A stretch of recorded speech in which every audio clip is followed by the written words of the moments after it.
میں تو اپنی ذات کے خوف سے اٹھ ہی نہیں رہا، اور مجھے یہ اندازہ ہی نہیں کہ لیبیا سارا کٹ گیا، مصر کے ٹکڑے ٹکڑے ہو گئے، مجھے پتہ ہی نہیں کہ شام، جس کے بارے میں میرے نبی پاک علیہ السلام نے فرمایا مکے اور مدینے کے بعد اللہ نے سب سے زیادہ برکتیں ملک شام میں رکھی ہیں، اور حضور نے فرمایا جس نے ہجرت کرنی ہو وہ شام جائے۔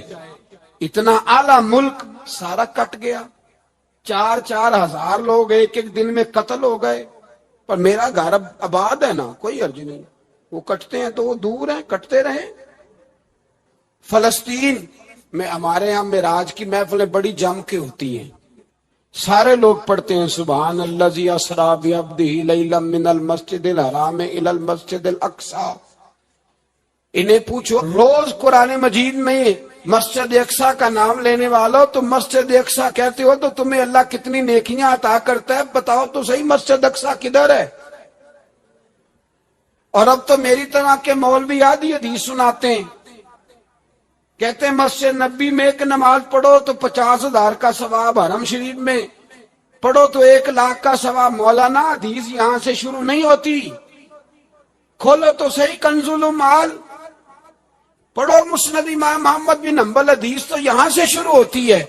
میرے نبی پاک نے فرمایا مسجد اقصی میں جس نے ایک نماز پڑھی 25,000 کا ثواب، اور میری مسجد میں جس نے ایک نماز پڑھی 50,000 کا ثواب، اور اللہ کے گھر بیت اللہ جس نے پڑھی 1,00,000 کا ثواب۔ مسجد اقصی کا تو ذکر ہی چھوڑ گیا ہے، کیوں؟ وہ مسجد جس کی طرف منہ کر کے 15 سال میرے نبی پاک نے نماز ادا کی، کس نے؟ بولیے گا 15 سال تک، 2 ہجری میں 13 سال مکے میں، 2 سال مدینے میں، مسجد اقصی کی طرف جدھر منہ کر کے تیرے اور میرے رسول نماز پڑھتے رہے۔ آج وہ مسجد یہودی کے قبضے میں ہے، کئی جمعے تالا رہتا ہے، وہاں نماز نہیں پڑھنے دی جاتی۔ مجھے کیا لگے اس بات سے، میری مسجد میں تھوڑی لگا ہوا ہے۔ ایسی ہوا چلی ہے کہ ہر شخص سوچتا ہے تمام شہر جلے بس ایک میرا گھر نہ جلے۔ بھائی یہ وہ دور ہے جس دور میں ذرا سی بھی کسی شخص کو تکلیف ہوتی ہے تو عالمی میڈیا پہ بات جاتی ہے، موبائل جیبوں میں فوراً تصویریں کیش ہوتی ہیں۔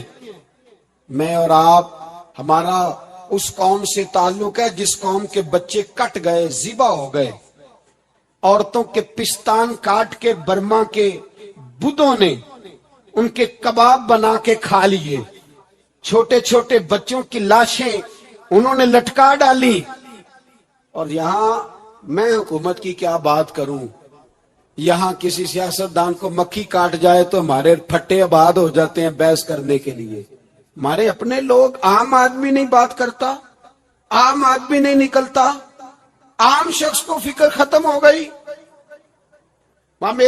بھائی سب سے بڑھ کر بہترین مسجد کے خطیب امام حسین تھے۔ مسجد نبی سے بڑی بھی کوئی مسجد ہوگی جس ممبر پر رسول پاک بیٹھ کے خطبہ دیا کرتے تھے، اور میرے مصطفیٰ کے آستانے سے بڑا بھی کوئی آستانہ ہوگا جس کی سجادگی امام حسین کے پاس تھی۔ کہتے ہیں ہمارا کیا تعلق، ہمیں کیا لگے، جو مرضی ہوتا پھرے۔ امام علی مقام آرام سے مسجد نبی میں بیٹھے تھے، زمانہ پوری دنیا سے جاتا تھا، ہاتھ چومتا تھا، قدموں میں بیٹھتا تھا۔ اتنے بڑی عظمت والی بھی کوئی شخصیت ہوگی جس کے رگوں میں رسول اللہ کا خون دوڑتا ہے، جسے حضور اپنی زبان مبارک اس طرح وہ چوسا کرتے تھے جیسے عرب کے لوگ پیاس کے عالم میں کھجور چوسا کرتے تھے۔ اتنا بڑا بھی کچھ شخص تھا، لیکن جب دین پہ کڑا وقت آیا تو حسین نے مسجد کی خطابت نہیں بچائی، آستانہ نہیں بچایا۔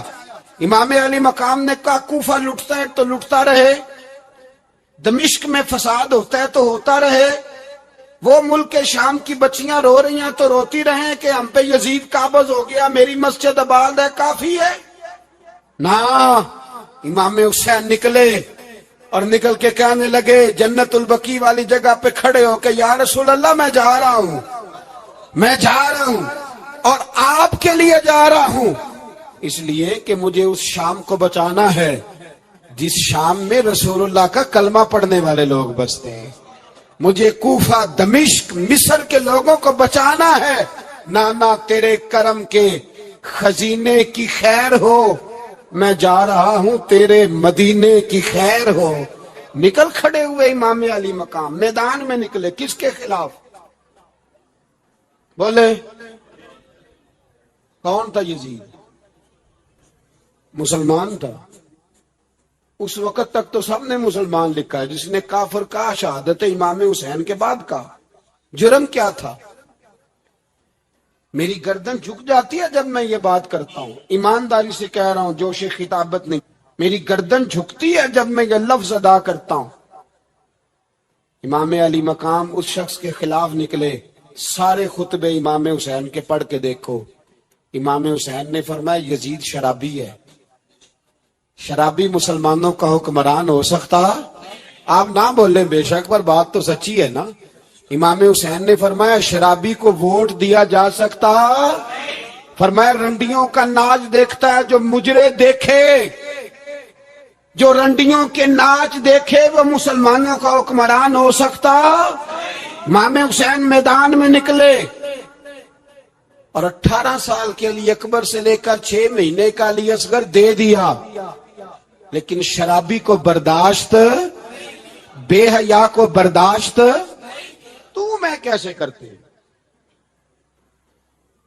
دوستی قاتل سے بھی، مقتول سے یارانہ بھی. اپنی جیب سے فلک سے چھپوا کے ظالموں، جابروں، بدماشوں کو ووٹ دیتے ہو. امام حسین کو تیری دیگ کی ضرورت ہے جو تو 10 محرم پہ پکاتا ہے. چاولوں کی ضرورت ہے جو تو نے 9 محرم کو پکائے. ان کو اس بریانی کی حاجت تھی جو تو نے پکائی ہے. میرے گھر میں فلاں ایم این اے، ایم پی اے صاحب آ گئے تھے. امام حسین کے گھر کے اندر یزید نے پیغام بھیجا. اس نے کہا جیسے کہو گے کر لوں گا، جتنے پیسے کہو گے دے دوں گا، جتنی مسجدیں کہو گے بنوا دوں گا، جتنے ادارے کہو گے تعمیر ہو جائے، مجھے نہ چھیڑو. آپ نے فرمایا نہ، مسجد مدرسے اس وقت آباد رہتے ہیں جب حکمران صحیح ہوتے ہیں، اور جب حکومتیں غلط ہوتی ہیں تو پھر مساجد آباد، پھر مدارس کی آباد کاری ہو ہی نہیں سکتی. میں دین میں نیا رکھنا کھول دوں؟ امام علی مقام کھڑے ہوئے. پر میں کیا کروں؟ حکومت کیا کروں؟ حکومت سے کیا کہوں؟ اگر میری ملت کے اپنے جوان کے موبائل میں رنڈیوں کا ناچ ہو تو 10 محرم کو تو امام حسین کربلا میں تڑپ جاتے ہوں گے. اگر 9-10 محرم کو جو نکلا امام علی مقام کی بات کرنے کے لیے، وہ نوجوان اگر سگریٹ کا، شراب کا، بدماشی کا عادی ہو تو حضرت علی اصغر کہیں گے نا میری قربانی کا کیا بنا؟ وہ تو نکلے تھے عریانی اور فحاشی کے خلاف. اور اگر ملت کا جوان روز چوک میں کھڑے ہو کے لڑکیوں کو تاڑتا ہو تو حضرت علی اکبر تو اپنی قبر میں روتے ہوں گے کہ یہ اس قوم کے لیے جان دے دی جو آج یزیدی طریقوں پہ عمل کر رہی ہے، جو ساری رات گند دیکھ کے سوتی ہے، جو ساری رات بے حیائی، فحاشی اور عریانی میں لگی رہتی ہے. ان لوگوں کے لیے جان دے دی. اتنا ظلم ان شہیدوں کے ساتھ. اور 10 محرم کو دیگ پکا کے کہتا ہے میں امام حسین کا ماننے والا ہوں، میں امام علی مقام سے پیار کرنے والا ہوں. نہ بھائی، نہ دو رنگی چھوڑ کے یک رنگ ہو جا، سراسر موم ہو جا یا سنگ ہو جا. امت مسلمہ کو بیدار ہونا پڑے گا. امام علی مقام میدان میں نکلے، ڈٹ کے نکلے، اور امام نے فرمایا میدان میں نکل کر کہ میرا وطن مدینہ ہے، میرا وطن مدینہ ہے، پر مدینہ بعد میں، رسول اللہ کا دین پہلے. تو پاکستان کی بات کرتا ہے. امام علی مقام نے فرمایا مدینے کی شہریت بعد میں، رسول اللہ کا دین پہلے. اور تیرے تو بچے عام سے ہیں. امام حسین نے فرمایا میری گود میں جو بچے ہیں وہ رسول اللہ کے نواسے ہیں، پر بچے بعد میں، نبی پاک کا دین پہلے. آپ نے فرمایا تیری بیٹی بڑی باوقار ہوگی، اس کی بڑی عزت ہے. تو کہتا ہے بیٹی کی وجہ سے بلیک میل ہو گیا. لیکن جو شان خدا نے حسین کی بیٹی کو عطا فرمائی، جن بچیوں کا سر کا بال ننگا ہو جائے، سر کا بال سر کا بال ننگا ہو جائے تو امام شورانی فرمایا کرتے تھے اگر مدینے میں کسی سید زادی کے سر کا بال ننگا ہوتا تھا تو سورج اپنا منہ چھپا لیا کرتا تھا، سورج چھپ جاتا تھا بادلوں کی اوٹ میں، اور مدینے والے سمجھ لیتے تھے کہ گھر میں کام کرتے کرتے کسی سید زادی کے سر کا کوئی بال ننگا ہو گیا۔ ان شہزادیوں کا اتنا وقار، پر امام علی مقام نے فرمایا بیٹیوں کی فکر بعد میں، رسول اللہ کا دین پہلے رسول اللہ کا دین قوم مذہب سے ہے، مذہب جو نہیں تم بھی نہیں۔ سورہ عصر کی تلاوت کیا کرتے تھے، اس کا مقصد ایک دوسرے کو سبق یاد کرانا ہوتا تھا، نئے سرے سے عزم نو کرنا ہوتا تھا۔ اس سورت کے مضامین ایک دوسرے کو یاد کرانا مقصد تھا۔ سورہ بڑی معروف ہے اور قرآن مجید کی جو الفاظ کے لحاظ سے مختصر صورتیں ہیں ان میں سے ایک ہے۔ اللہ تبارک و تعالی نے قسم اٹھا کے کہا والعصر، محبوب مجھے تیرے پاکیزہ زمانے کی قسم ہو،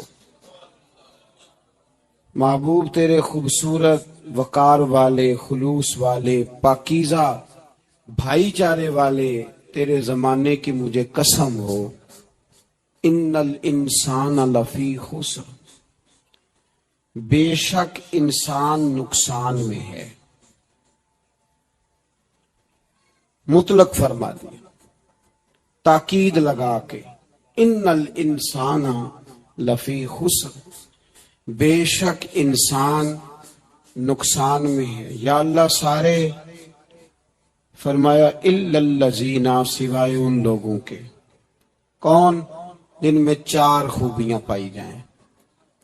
الا الذین آمنوا، ایک تو وہ ایمان لائیں، وعملوا الصالحات، اور پھر نیک اعمال کریں۔ ایمان لائیں، نیک اعمال کریں، اور پھر چپ نہ کر جائیں، وتواصوا بالحق، پھر حق بات کا اعلان کریں۔ ایمان لائیں، عمل صالح کریں، تیسرا کام کیا کرنا ہے؟ چلیں سارے بولیں گے تو اعلان بھی ہوگا نا، ایسے تھوڑی ہوگا کہ ایک دو آدمی اعلان کرے تو دنیا جاگ جائے۔ حق بات کا اعلان کرنا ہے۔ ایمان لانے کے بعد، عمل صالح کرنے کے بعد تیسرا حکم کیا ہے؟ آپس میں حق بات کی تلقین کرو، اور حق بات کی تم تلقین کرو، پھر تمہیں کوئی کہے کچھ نہ، پھر تم پہ ظلم نہ ہو، پھر تمہیں ستایا نہ جائے، یہ کیسے ہو سکتا ہے؟ پھر تم بڑے پاک صاحبزادے، پیرزادے، علامہ صاحب، سیاستدان، بیوروکریٹ بن کے بڑی ایک طرف ہو کے آرام سے زندگی گزارو، سارے تم، یہ کیسے ہو سکتا ہے؟ وتواصوا بالحق، جب تم حق بات کی نصیحت کرو گے پھر تکلیف آئے گی، پھر کیا کرنا ہے؟ وتواصوا بالصبر، پھر ایک دوسرے کو صبر کی نصیحت بھی کرنی ہے۔ وتواصوا بالحق، ایمان لانے کے بعد، عمل صالح کرنے کے بعد تیسرا کام کیا کرنا ہے؟ ایک دوسرے کو حق بات کی نصیحت کریں، اور پھر رستے میں تکلیف آئے گی، آزمائش آئے گی، پھر کیا کریں؟ وتواصوا بالصبر، پھر صبر کی تلقین بھی کریں۔ یہ قرآن مجید نے 4 شرطیں لگائیں، فرمایا جس بندے میں یہ 4 خوبیاں پائی جائیں گی اسے اللہ کامیابی عطا فرمائے گا۔ مسلمان کی سوچ کے خلاف ہے یہ بات، یہ قرآن کی فکر کے خلاف ہے کہ اپنی فکر کرو، برما کے لیے، کشمیر کے لیے، فلسطین کے لیے بات نہ کرو، اپنی فکر کرو۔ یہ قرآن کی سوچ کے خلاف ہے، یہ قرآن کے پیغام کے خلاف ہے۔ اس لیے کہ اگر صرف اپنی بات ہوتی تو آمنو اور عاملوا الصالحات پہ بات ختم ہو گئی ہوتی، پھر بات آگے نہ چلتی۔ جب کہا گیا وتواصوا بالحق، حق بات کی تلقین کرنی ہے۔ اگر بات صرف اپنی ذات کی ہوتی تو ٹھیک ہو گیا تھا، نماز پڑھی، روزہ رکھا، حج کیا، ختم ہو گئی۔ لیکن میرے نبی پاک صلی اللہ تعالی علیہ وسلم نے ارشاد فرمایا ایک بستی میں 2 3 4 نیک لوگ رہتے تھے. میرے پیارے کریم رسول فرماتے ہیں 3 4 بڑے پرہیزگار متقی صاف ستھرے صوفی صاحب درویش صاحب علامہ صاحب بڑے جو کہتے تھے بالکل جی میں کوئی بات نہیں کرتا کسی بادشاہ کو نہیں چھیڑتا میں تو بس لوگوں کو اللہ اللہ بتاتا ہوں میرا کوئی تعلق نہیں کوئی مرے کوئی جیے. بڑے نیک صاف ستھرے پرہیزگار. باقی ساری بستی گناہ کرتی تھی. نبی پاک علیہ السلام فرماتے ہیں رب کریم نے کچھ عرصے تک مہلت دی پھر مشیت خداوندی اللہ کا قانون حرکت میں آیا تو کہا جبریل ساری بستی تباہ کر دو تباہ کر دو. اللہ مہلت دیتا ہے مہلت دیتا ہے. ہم لوگ سمجھتے ہیں نہیں ہماری سیاسی چالیں صحیح چل رہی ہیں. اللہ مہلت دیتا ہے. رب کریم نے فرمایا جبریل انہیں تباہ کر دو.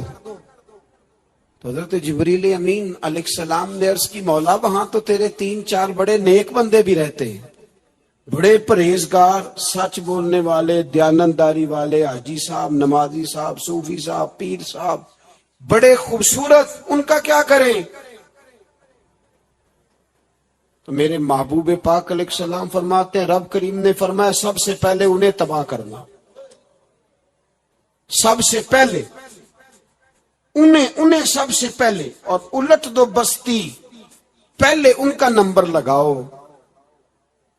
یا اللہ ان کی کیا غلطی ہے تو غلطی سن لیں. غلطی یہ ہے کہ انہوں نے 2 صفتیں پیدا کی ہیں اگلی 2 پیدا کیوں نہیں کی. اِلَّا الَّذِينَ آمَنُوا وَعَمِلُوا الصَّالِحَاتِ پہ روک کیوں گئے آگے کیوں نہیں بڑھے. اللہ کریم نے فرمایا جبریل دیکھو نا میری نافرمانی ہوتی رہی اور ان کے چہرے پر کبھی شکن تک نہیں آیا. لوگ میرا قانون توڑتے رہے انہیں کبھی برا ہی نہیں لگا.